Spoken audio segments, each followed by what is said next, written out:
I got you. I didn't even give myself the opportunity to rest in my femininity, to allow my husband to be my husband, to remember that you were present because I went straight into doing what I've always done. I had to make deals with men, didn't even recognize it. Right. So when you brought it to my attention, you also was like, did I say it too harsh? And I had to tell you, like, no, it was actually very, very graceful. The reason why I was so emotional was because I was able to actually see my inability to receive love, guidance, and rest. And that didn't feel good that I have someone here who has more than enough ability to protect me, to show up for me, to negotiate deals where I don't have to do the things anymore. Right. I didn't feel like I honored you and what I know that you are in my life. Not even about the lady lumps that he may see. It's that crack of having that moment, him wanting to say it and not having that spiritual confidence, trust that even if this goes left or my wife gets upset, I still need to say this on behalf of myself and to let her know in these type of situations I got it. These are the pockets that actually end up being the soil from which infidelity may start to grow. And a lot of times it's way beyond and somebody else is sexy. It's in those moments where you violate yourself by not saying what you got to say, by being too rigid against a blind spot being exposed to you, that grows into the discontentment with each other. And before you know it, you looking to the left, you looking to And the right, what cheating, else is yeah. out here?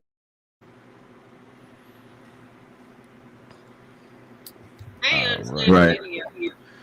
The video was a little confusing. Yeah, it didn't seem to be very clear about like cheating, but I think they're talking about like how a lack of communication or whatever the case is can lead to cheating. I could be wrong, but that's the vibe I got from it.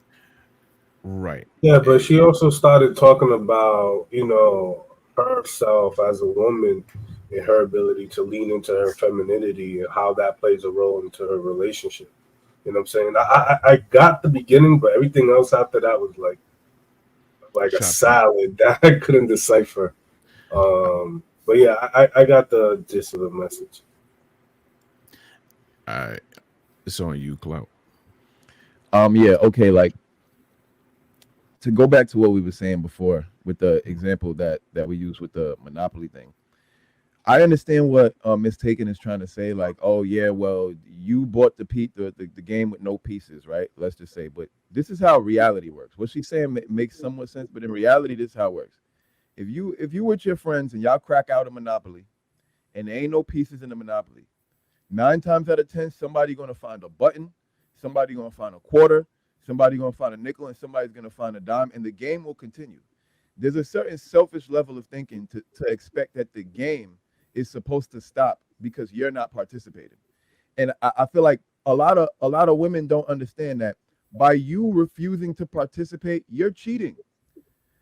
Y'all don't consider that cheating. Y'all consider it cheating when your team gotta sub in another player.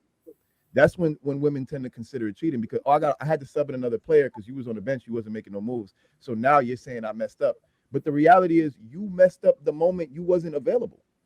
The moment that you weren't there to be one of the starting players is the moment that you created the environment for cheating because that's your job. That's your one job. Your one job is to communicate, to be available, to be there for that person in these ways.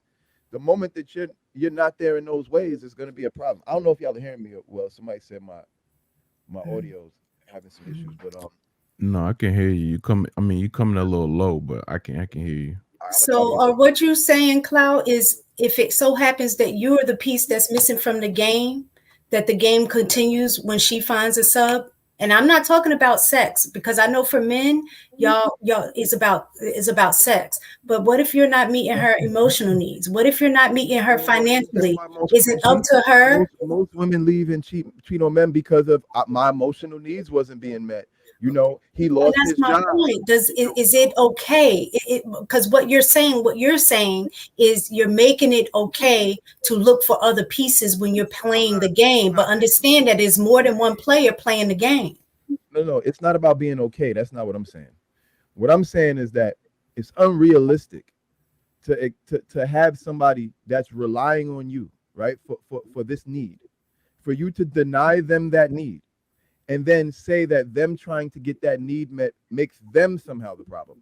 The reason why they're with you to begin with is that's part of the contract in negotiation that I need this need met. That's why I'm with you. You have part of your job in the relationship is to fulfill that. If you decide for whatever reason that you don't want to fulfill that, you are also breaching the relationship contract. And a lot of times we don't acknowledge that that's a breach of the contract, and therefore you're the one who's broken the bond, not the person who decides to go out and get their needs met. It's the person who denied them the meeting of their needs that has broken the bond, because you're the one, you agreed to it. If you could, it's like if I have a contract with somebody, let's say I'm an architect, and the contract is I'm going to do a certain amount of plans for you, or I'm going to have a certain amount, the plans are going to be done in a certain amount of time. And I don't finish the plans. I don't draw them. I don't complete the plans. Guess what? They are justified in not paying me. They're justified in not finishing the project because I have not held up my end of the bargain.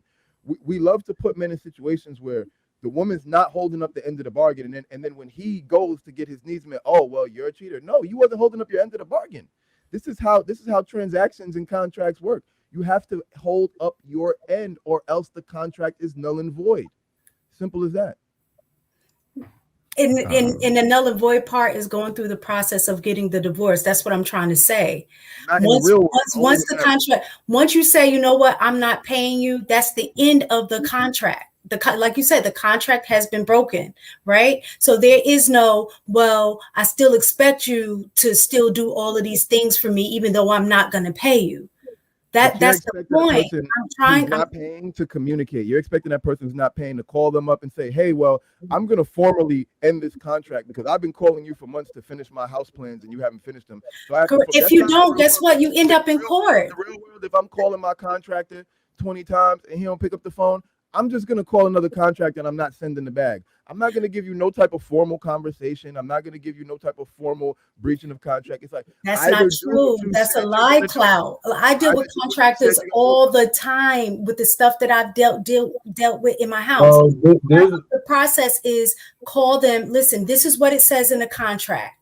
I need you to do X, Y, and Z to give them an opportunity to fix it or whatever the situation is. I think a lot of times what happened is we don't give the person enough time to make the adjustable changes.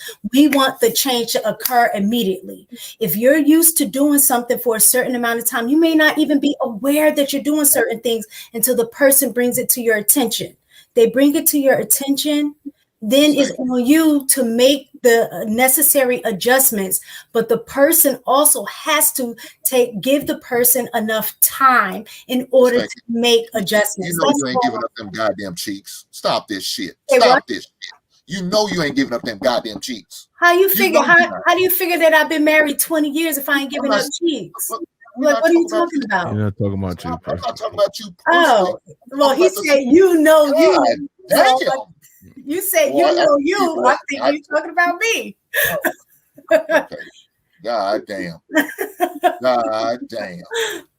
Again, this is what we talking about. I mean, in the good Bible, I mean, in the wedding vows, it said to have and to hold. I'm to have you and to hold you. That means I'm going to have sex with you and to hold and spoon your ass afterwards, if that's what you want from me. For richer, for poorer, sickness, all that shit. But Mm-hmm. Okay, stop. So Don't try to be even real. in there, But you're trying to change it. You're trying to change the situation, man. We're trying to change the situation. Look here, give up them goddamn cheeks. More than likely, that man won't go out and cheat on your ass. But see, y'all want us to negotiate when it comes to y'all feelings. You want me, and men will adjust. Men will adjust and they will adapt. But ladies, y'all not willing to adjust and adapt. Because first thing first, we don't mind correction. Y'all ladies can't stand correction. Y'all feel like we're trying to control you or manipulate you or to take over your whole world. And that's not even the case. We're just trying to get some goddamn cheeks on a consistent basis. Don't give me some on my birthday or on anniversary or maybe throw my ass some on Valentine's.